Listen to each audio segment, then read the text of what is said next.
안녕하십니까. 진행을 맡은 멀티에셋운용부 임효진 매니저입니다. 오늘은 강성수 솔루션 전략부 부장님을 모시고 지난 5월 25일 있었던 한국연금학회 춘계학술대회 발표 자료에 대해 설명을 들어보도록 하겠습니다. 먼저 부장님, 발표 자료에 대한 간단한 소개 부탁드리겠습니다. 네, 안녕하세요. 지난 1월에 한국투자신탁운용 솔루션본부에서는 업계 최초로 장기 자본시장 가정 롱텀 캐피탈 마켓 어썸션즈를 발표한 바 있습니다.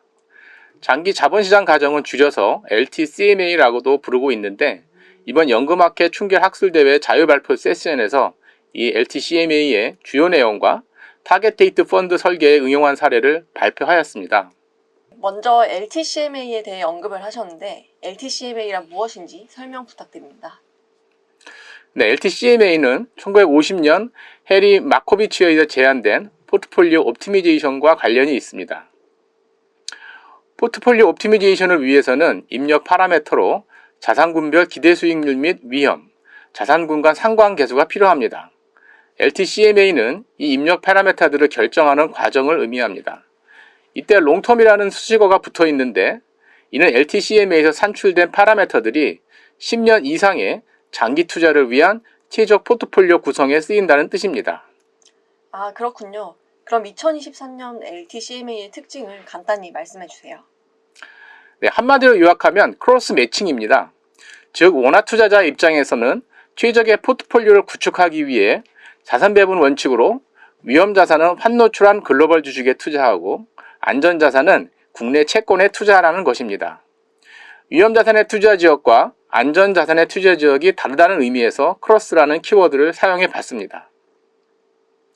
자료 7페이지를 보시면 위험 자산의 경우 국내 주식보다 글로벌 주식의 위험 대비 수익률이 우수하고 그 중에서도 미국 성장주의 성과가 탁월하다는 것을 알 수 있습니다. 또한 자료 8페이지를 보시면 환노출한 미국 채권보다 한국 채권에 투자하는 것이 유리함을 알 수 있습니다.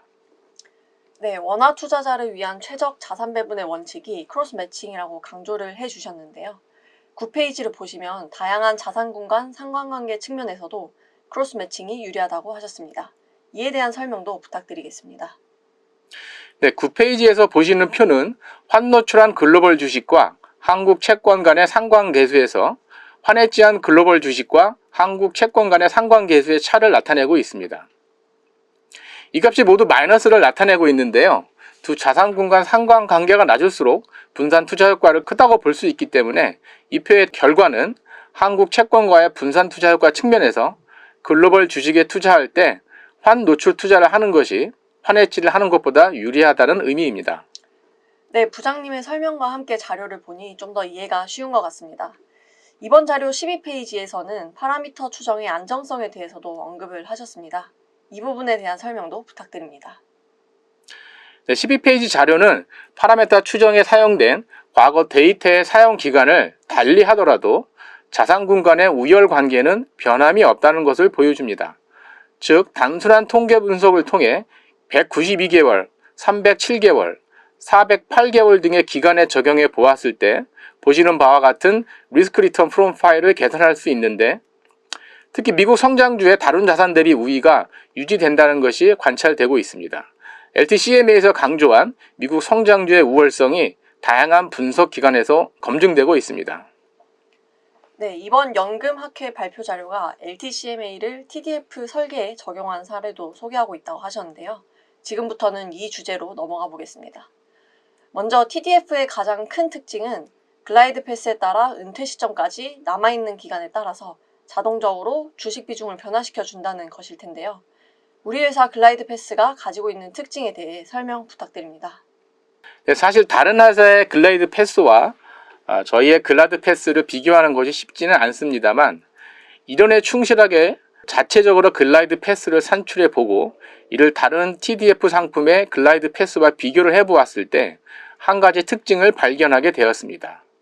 즉 우리의 글라이드 패스는 2068년 빈티지 이후로는 꾸준히 주식 비중이 감소하는데 다른 TDF의 경우에는 2068년 이후로도 상당 기간 주식 비중이 유지되는 모습을 볼 수 있습니다. 저는 이 현상이 적격 TDF의 요구 조건인 80% 주식 비중 상한의 영향으로 판단하고 있습니다. 한국투자신탁의 경우는 포트폴리오의 기대 수익률이 상대적으로 높아 80% 주식 투자 비중 상한의 영향이 적었다고 볼 수 있겠습니다. 네, 우리 회사의 글라이드 패스가 이론적인 우위를 가지고 있다는 말씀으로 들리는데요. 23페이지에서 빈티지별 최적 포트폴리오의 구성이 어떻게 변하는지 알 수 있습니다.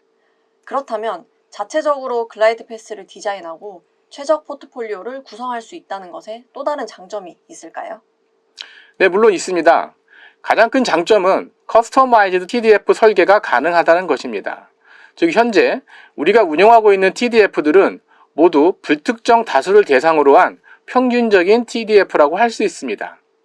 이와는 달리 커스터마이즈드 TDF는 특정 직군, 특정 기업 집단만을 대상으로 한 TDF라고 할 수 있습니다.